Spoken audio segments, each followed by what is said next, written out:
Hello, everyone. We are excited today to bring you this conversation between Gina Fleming and myself and Jamie Manson. Jamie has been a collaborator and friend of myself and Beni Casa community, which many of you know. And as we promised you, today, we're going to talk with Jamie about the wonderful article that the presentation actually that she gave to LCWR, and then the podcast. Some of you read it, some of you listened to it on Future Church, all of which is talking about the future of religious life and sort of trends. So Jamie, we'd be happy if you can kind of people have been reading your work, but could you just summarize the talk you gave to LCWR and that podcast that you did for Future Church briefly? Sure. Thanks so much for having me and being interested and engaged with this work. I've been working on this question for about 8-9 years now, so it's so exciting for me to have real engagement from a community I respect so much. The talk that I gave to LCWR came out of a conversation NCR was having, National Catholic Reporter, where I'm a columnist, about the future of religious life. And I was hearing, different viewpoints, and women religious were talking about it, our male editors were talking about it. And what I noticed was an incredible lack of dialogue with young adult Catholic women who were not vowed. And the reason it was so problematic for me was because I and so many of my young women friends have often said to each other, if we had been born a generation earlier or 2 generations earlier, we would be nuns today. We would be in religious life. And so to say that religious life is dying makes me also question, well, does that mean that God isn't calling anymore? I know that I have been called by God to do something. And I know that so many of my young adult women friends had been called to do something in the Catholic Church, but we couldn't find a home and we couldn't find a space. And many of my friends have, studied theology for years, taken on great debt, student debt doing it, and then finally have no home to do their ministry in. And what about those young women? It was a real plight for young adult women to not have a space, but knowing that God is still calling, that in a different earlier generation, we would have been women religious. So that's where the whole thing came out of. And so I talked to LCWR about this, the situation that so many young women find themselves in, being what they call spiritually homeless, wanting what women religious have, what you have built for yourselves over generations. Small, non-hierarchical communities built on consensus, grounded in social justice, living out a sacramental, the best of the Catholic Church, which is a sacramental tradition. That is what we're longing for. And my young women friends just could not find that, but wanted it, but weren't ready to make vows to a community. And why they weren't ready to make vows or make the traditional vows was, I think, an important thing that I needed to talk to LCWR about. And so I sort of compare the generations, where in earlier generations, like my grandparents' generation or even my mother's generation, family structure was much more communal.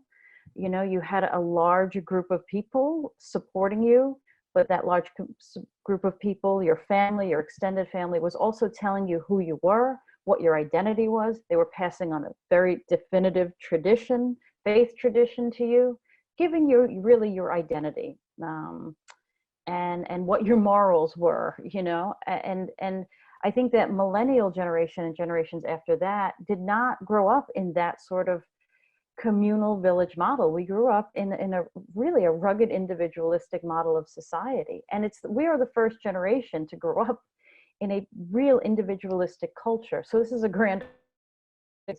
But as a result of that, I think that the understanding of commitment is different. The need for a partner or spouse in many ways is more urgent because we don't have that communal support. So we rely on our spouses to be community for us. And also we have to find community, which is a very new thing in the human history, is not inheriting a community. but having to go and seek one out and create one. That's an enormous burden, I think, that falls on the millennial generation and now generations after.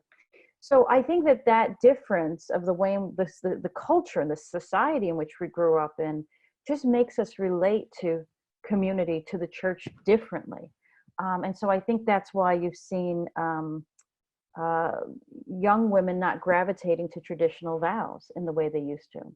So, but that doesn't mean that God isn't calling them. That doesn't mean that they are not already doing the traditional work that women religious did and have done. You know, women religious have this wonderful legacy in the US of going to these very, very broken, some, you know, very high risk places and being really intrepid about, you know, their ministries. And a lot of young women are doing that. And they're doing that without the nurture of community. They're doing that without the safety net that women religious provide for each other. Basic things like healthcare and housing. And that's another stress, I think, on millennial generation, is that we don't have the safety nets that even our parents in many ways had. We can't afford housing. We have this big, you know, we don't have used to.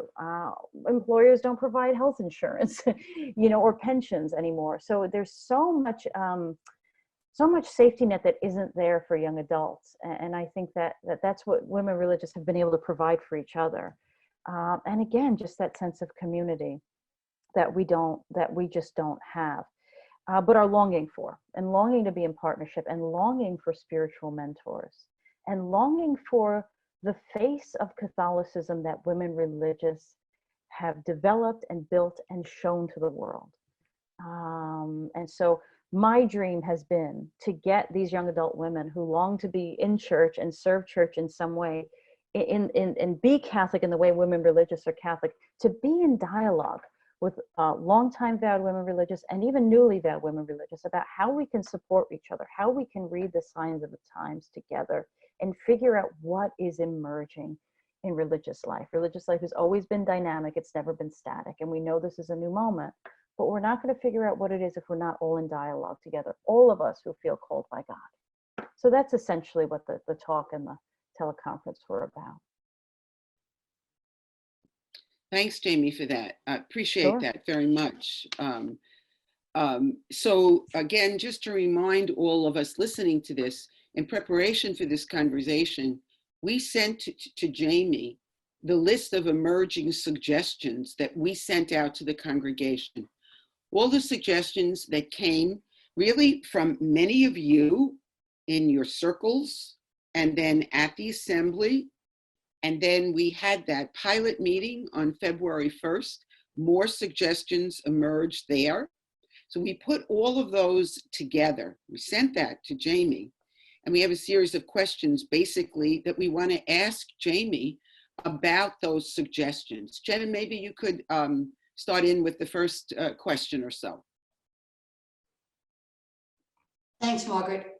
Jamie, thank you so much for that synopsis. I truly enjoyed your podcast, and I think our sisters will really hopefully dive into it and be able to kind of pull it apart and get some really productive information from it.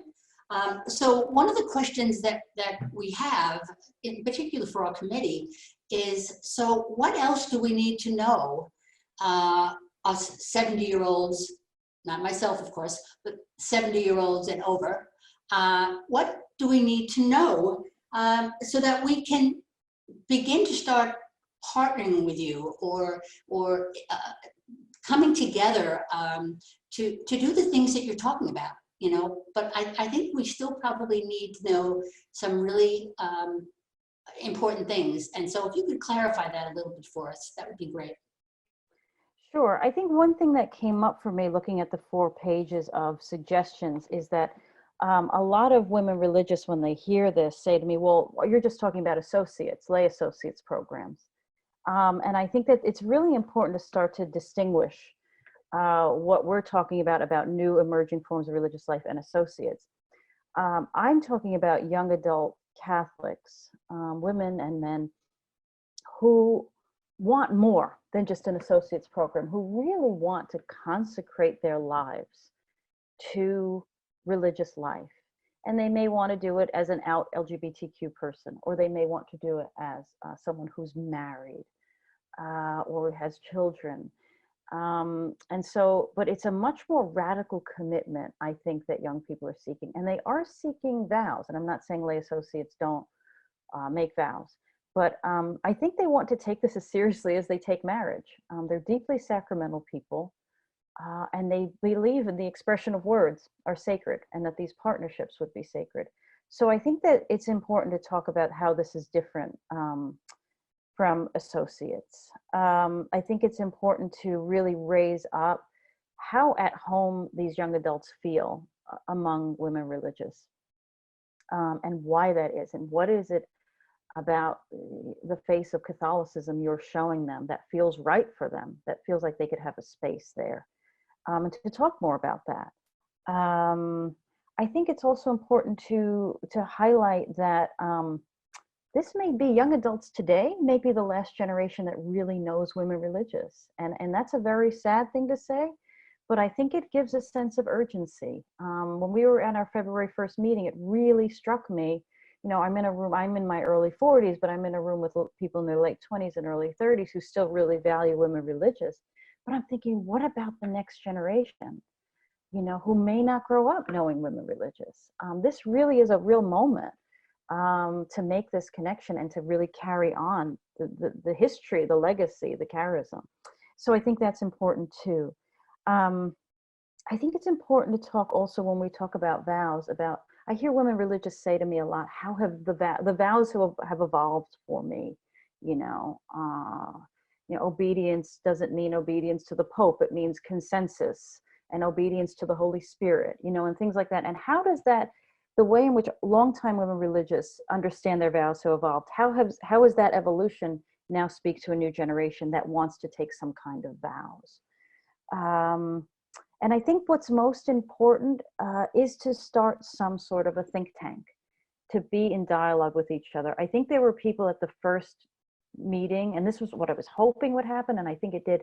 There were a few, I would say maybe half a dozen people that really, I think, distinguish themselves as really being engaged and really wanting to make a commitment to this conversation because they saw it as really vital.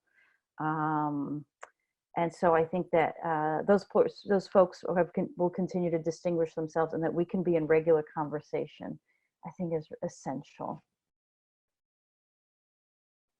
Thanks, Jamie. Sure. You've given us an awful lot to think of. Right. I'm going to turn to Margaret now. Okay. Jamie, can you, I know when this first started to surface, when we were preparing for February 1st, the February 1st event, it was so heartwarming and so exciting because, you know, in that you referenced earlier, that way of thinking, religious life is dying, God is not calling, you know, that line of thought, which is so erroneous and so contradictory to what you're telling us young people want, you know. And so another question, and maybe it's kind of asking you to just go a little bit more deeply with what you've said, is in my heart, in the heart of so many people, when we hear you say young people want more than associates, they want a radical commitment. So like in this time, this little window of opportunity that we have, what do we need to be building so that the generations after us have what they need to live the gospel radically as they are being called to do? Right. I think that one of the things that came up quite strongly on February 1st was some sort of formation program, some sort of spiritual direction or lay formation or formation in the charism. But in a way that gives young adults a sense of belonging to the community. Not that we're dropping in for a retreat, you know, on a weekend and then we're going to drop out, but that, you know, a sense of really that we belong to each other. And I think that's important too, because sometimes when I read these documents, it seems like we're demanding so much of of the older generation. But I think that there's a deep desire to give back and to be in mutual conversation and partnership with each other. I think we want to give to you as much as you want to give to us. And I think that's important, to be supportive, to make sure to carry on your legacy. And that demands a lot of our giving to you too. So I think that that's really important, that we're talking about a very mutual partnership, but that we do need some basic formation from you also. And we need you to open your doors to us. And I think that's very important too. And I think that, so it's spiritual formation, it's prayer, it's retreat, but it's also working on the farm. I think that came up quite a bit, is eco-justice and working the land and seeing how that spiritual practice is also really important. And one thing that Rebecca, who's a high school teacher, brought up at my table was that, her young adults that she teaches in high school, they are not interested in popes and bishops, but they're very interested in Greta Thunberg. They'll become alive when they talk about her. And so what is your way of life and your way of seeing the land and your way of understanding the way in which God has worked through the universe and through nature? How does that connect with Greta? There's so much. I think that one of the most important things is helping young people see how social justice, care for the earth is spiritual practice, and is sacred. And why is it sacred? Just opening up the sacramentality of your engagement with the world. I think that's what young people need to make those connections. And so I think there's multiple ways to do that. Jenna? Jamie, I was also not actually surprised, but I was glad actually to hear in our conversation in February that many of the young people not only want mentors, okay, in terms of spiritual mentors or people who would guide them along the way, but they want to have places where they can live with these people. Right. Okay. Right. And so I know about Benincasa. We had spoken about Benincasa. Are there opportunities, or would you think there are opportunities more, maybe perhaps in Long Island, okay, or in places other than Manhattan, where we might be able to come up with real estate to be able to have these kind of things happen? If you could answer that, if you could talk about that, I would be grateful. Sure. Thanks for asking. That's a really important question that comes up a lot, especially because we're in New York and housing is so prohibitively expensive. And there is such a deep desire among the millennials I know to live in community. Just to get us, because again, it's a reaction to that individualism, that sense of rootlessness, that sense of kind of being lost and not connected to something greater. And I think part of that response is to find community and to live together and to have a sense of a constant support network and a constant presence, to each other. That isn't just like roommates that you met on Craigslist, where you're gathered together with the shared values and the shared prayer and shared meals. And I think that that's a really important element of what young people are wanting and what that radical commitment I'm talking about means, where you're consecrating your life, you're giving your life to a community. And I think that I know watching Karen Gargamelli, I was with her for years as she looked for land and looked for property and just being turned away and turned away and turned away. And then so much property, the property in New York City, of course, is owned by the Cardinal, and there's so much drive to sell that property.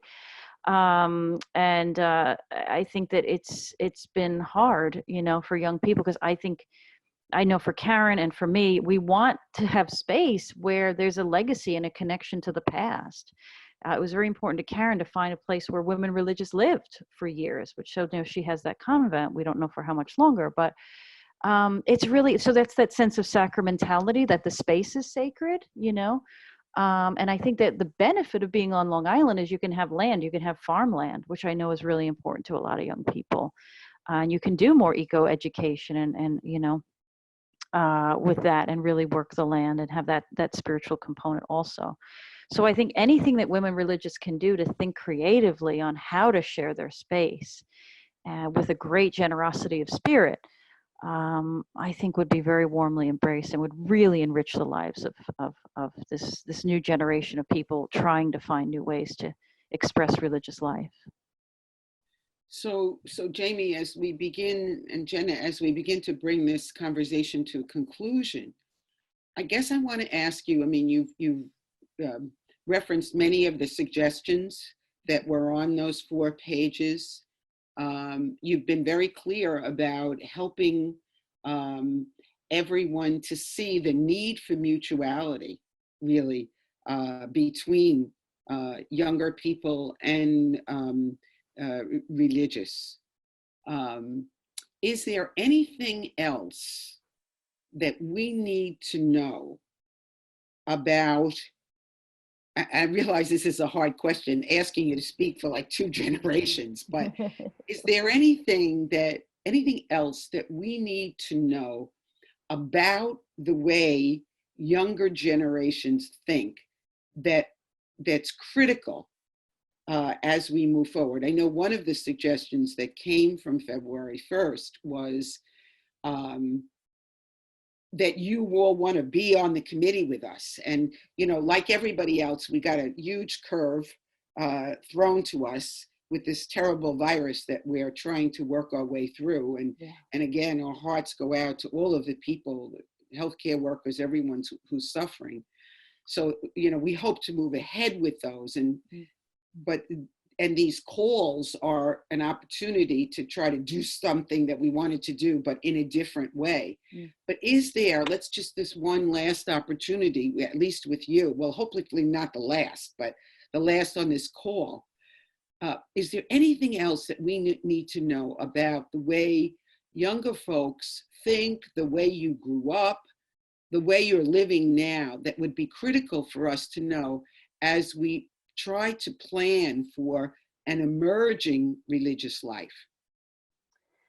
Yeah, I mean, I think I have to go back to that whole growing up in this very individualistic model, you know, and some of us growing up in families where we didn't have shared meals, or growing up with just one parent. I grew up with one parent, and not having community and not having it just inherit it. To have to look for community has never been in human history. To have to find community.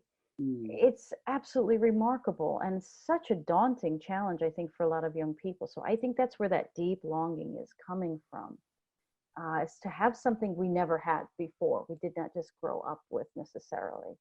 I think is really, really important to understand. I think also the need for a spouse or a partner, which comes out of that lack of community, is that the spouse, the partner becomes the community for us and fulfills a lot of needs. That's why there's so much pressure on marriage. And I think the divorce rate is so high because we demand that our spouse be so many things for us. Also, I think this came up in the Future Church interview, that we don't have taboos around sexuality. I think that previous generations did, much of it because of the church and because of the church's teaching. Unfortunately, the official teaching of the Catholic Church has really not evolved much on its sexual ethics, but theologians have, just as the church has not evolved on feminist theology, theologians have, and you have a whole generation of young people growing up with certain understandings about sexuality and about feminism. I think that didn't exist in previous generations. So I think that's also a very big part of it too. And I think young people you just assume that, yeah, of course you're going to accept LGBT, issues, and you know what I mean? Of course you're going to be out about that. What do you mean you want me to hide? Nobody's going to, be in a closet anymore. I think that's important, and I think that's going to present an interesting challenge also. And I think that, young adults grew up, this new generation, particularly millennials, grew up with a sense of always having a voice. They grew up blogging, they grew up Facebooking. And so the idea that you have to silence yourself is a tremendous clash of culture, I think, with the institutional church.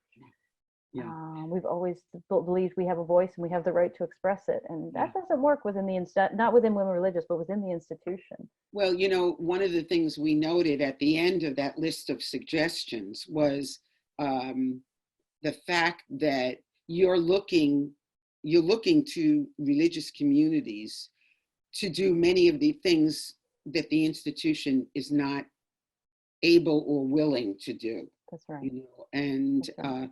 that really is, I think that presents a challenge for us in terms of how to be creative Right. and kind of figure out how to move on some of these issues that are a little tricky. They are. Yeah. And I think young adults assume a certain level of risk will be taken and should be taken. Yeah. And you know, and that's a complicated thing. Jenna, anything else you want to ask Jamie? We just have about 2 minutes or so. No, I'm still marveling at the fact. I love the idea of having some of the young adults as part of this kind of think tank, because I think, you know, we're so used to doing things and planning things for them. Okay. We need to have, I mean, in my ministry, I know we need to have them involved in it, because they don't want things planned for them. They want to be a part of it. They want to be able to have their voice heard, and usually in a very, very positive way. So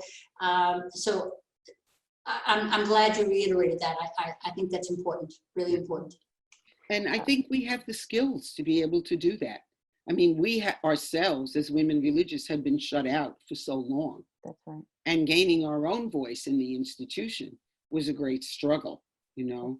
And of course, as we mentioned on those pages, we have limited access to making change happen in the institution. But here's an area where that's very fruitful, where we could work together, really for the greater good of the whole community. So Jamie, I cannot thank you enough. Thank you. For the ways that you've been working with us. It's really important. I am sure we'll be back to you. We have conversations coming up for the next 2 weeks with different folks who've been at February 1st, and then we're going to try to figure out how to move forward. And again, it's challenging because we don't know what's going to be happening, but we'll find a way to make it work. But for sure, we'll be back to you. So I really want to thank you. Wonderful. Thank you. Jamie, one of the things that I really applaud you is for staying with it, for staying at the table. Not easy to do that, just not always easy to do that. And it seems like, I mean, if you gave your first talk in 2012, it seems like it's been a long, long road. So we just want you to know that I'm sure I speak for our committee. We're listening. Thank you. We're listening. Thank you. And we hopefully together with some of the young people you're talking about and middle-aged people, maybe we're hoping to navigate through this to really to create these partnerships that that are so needed in our church and needed for us also.